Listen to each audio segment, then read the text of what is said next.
Assalamualaikum warahmatullahi wabarakatuh. Saya Ivina Nurlaili. Di sini saya akan menjelaskan mengenai pentingnya menghafal Al-Quran. Al-Quran ini merupakan mukjizat dari Allah yang kekal, dan seiring dengan kemajuan ilmu pengetahuan, keabsahan mukjizatnya ini semakin terlihat jelas. Allah Subhanahu wa taala menurunkan Al-Qur'an kepada Nabi Muhammad SAW untuk membimbing umat manusia dari kegelapan menuju cahayanya yang penuh rahmat, serta untuk menunjukkan jalan yang benar. Kemudian pentingnya menghafal Al-Qur'an bagi umat manusia sangatlah besar, karena selain sebagai pedoman moral, Al-Qur'an ini mengilhami berbagai ilmu pengetahuan. Oleh karena itu, Al-Quran ini perlu dijaga dengan cara menghafal, menulis, mempelajari, memahami, serta mengamalkannya dalam kehidupan sehari-hari.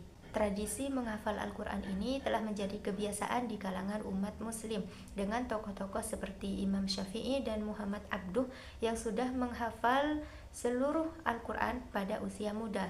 Menghafal Al-Quran ini dianggap sebagai amalan yang sangat baik dengan berbagai keutamaan. Jadi setiap mukmin yang meyakini Al-Quran wajib dan bertanggung jawab atas Al-Quran, diantaranya dengan mempelajari serta mengajarkannya. Kemudian subbab pertama dalam pembahasan ini yaitu mengenai pentingnya menghafal Al-Quran.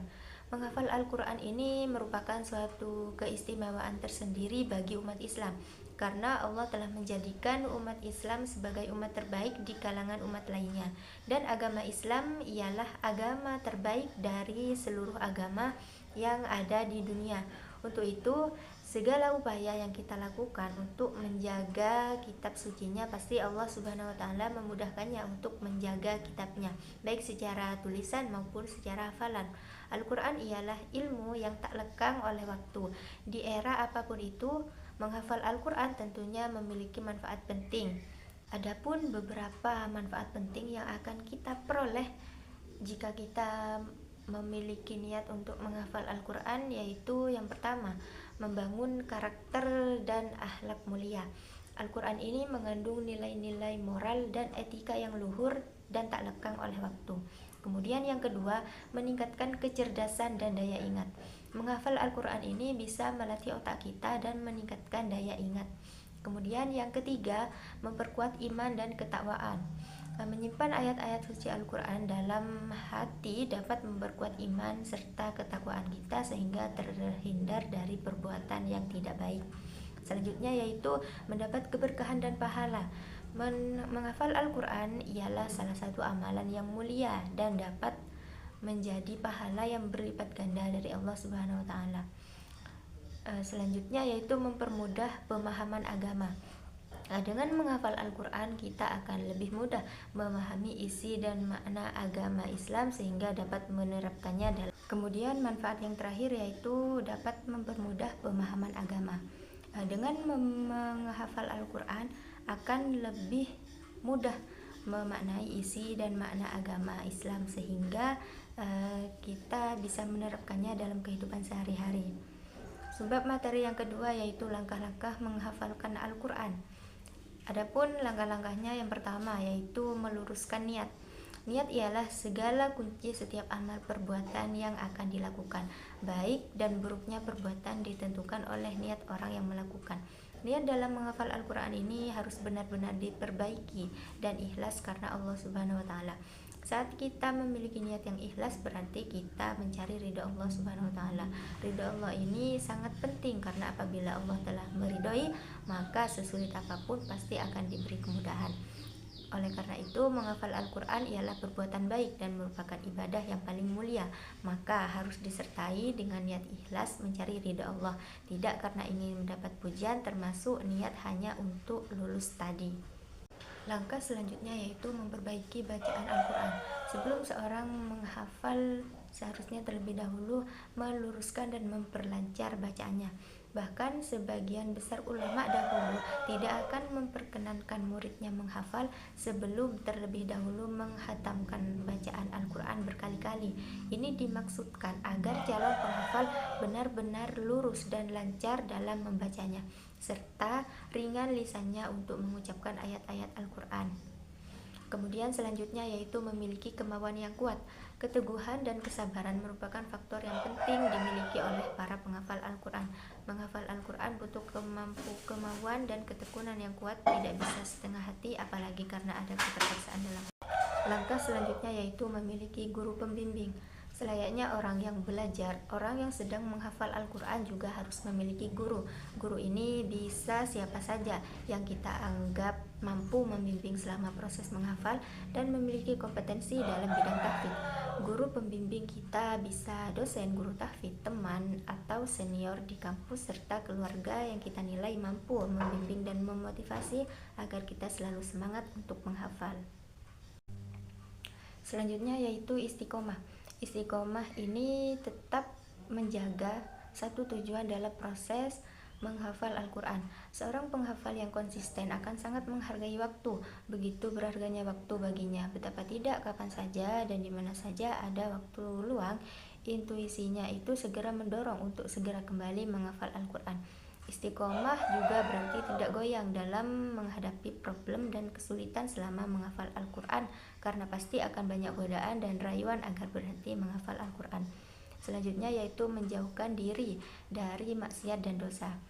Perbuatan maksiat dan dosa ini merupakan suatu perbuatan yang harus dijauhi, bukan hanya oleh penghafal Al-Quran saja, tetapi oleh semua orang Muslim, karena keduanya akan mengganggu dan mengusik ketenangan hati orang yang menghafal Al-Quran, sehingga dapat mengganggu dan memecah konsentrasi para penghafal Al-Quran. Selain itu, maksiat ini juga perbuatan dosa, dapat mengotori hati dan pikiran para penghafal Al-Quran. Kemudian Al-Quran itu adalah ayat yang suci dan penuh keagungan. Ia akan masuk dalam hati dan pikiran orang yang bersih dan suci pula. Yang terakhir yaitu menyediakan waktu khusus. Dalam proses menghafal, seseorang harus dapat menyediakan waktu khusus setiap harinya.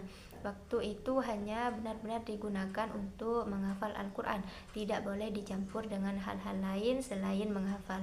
Mahasiswa dapat menentukan waktu yang tepat digunakan untuk menghafal Al-Quran, misalnya setelah sholat maghrib, setelah sholat asar, atau setelah sholat subuh, bahkan sebelum tidur dan bangun tidur. Pilihlah waktu yang menurut kita luang dan kosong, serta pikiran kita tenang, tidak terganggu oleh apapun itu. Sebab selanjutnya yaitu cara paling cepat untuk menghafal Al-Quran. Yang pertama yaitu mempersiapkan diri. Sebelum menghafal Al-Quran harus melakukan beberapa persiapan terlebih dahulu. Persiapan itu dimulai dari mempersiapkan diri bahwa kita sudah benar-benar siap untuk menghafal Al-Quran. Hati kita harus senantiasa terdorong untuk menghafal, meskipun akan banyak godaan dan rayuan yang mencoba untuk menggagalkan upaya kita dalam menghafal Al-Quran. Selanjutnya yaitu memahami makna ayat yang dihafal. Memahami arti atau makna ayat yang akan dihafal menjadi suatu kemudahan dalam menghafal. Usahakan memiliki pemahaman tentang bahasa Arab sehingga dapat mengerti sedikit banyak ayat yang akan dihafal. Jika tidak, mahasiswa atau seseorang dapat melihat terjemahan ayat tersebut.